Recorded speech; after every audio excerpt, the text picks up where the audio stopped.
Hello, and thank you for joining me today. I'm Cameron Carpenter, and this is Why Is Cinema. Today, we'll be talking about director cameos on this video. Cameos are some of cinema's greatest little treasures. The usually small roles are often given to celebrities in an effort to ground the movie in a realism that it was missing before. When an audience sees a character or figure of pop culture in a film in which they do not inherently belong, the sudden out-of-narrative realization improves the overall quality of the film, giving punchlines more punch and the dramatic stakes more intensity. But probably no cameo is as exciting to film lovers as that of the director cameo.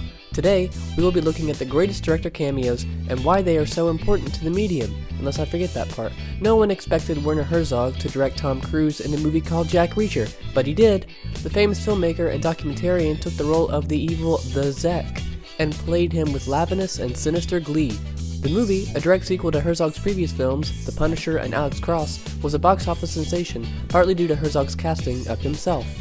Known for his rousing battle scenes, New Hampshire director Peter Jackson shoehorned a bit part for himself in the classic movie Hot Fuzz.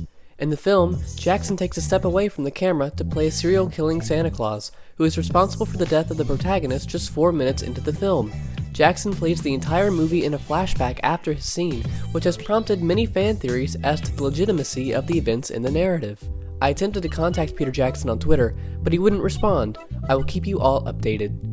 Director M. Night Shyamalan is known for his creepy writing and directing, which is why no one expected such a sexy cameo in his film The Others. The movie, which features Shyamalan in a steamy shoulder-kissing scene with Julianne Moore, showcases Shyamalan's acting prowess as a soldier who abandoned his troops to be with his wife, who was tired of British people visiting her house. The Others would go on to be nominated for Best Picture, a rare achievement for movies that star their own directors. But perhaps no director has mastered the art of the cameo quite like Quentin Tarantino.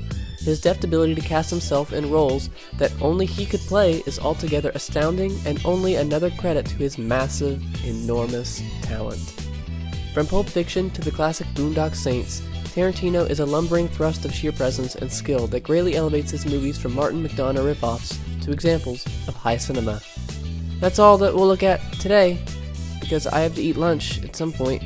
I hope that you enjoyed, and if you did, you can check out my Patreon, because I need you to, and,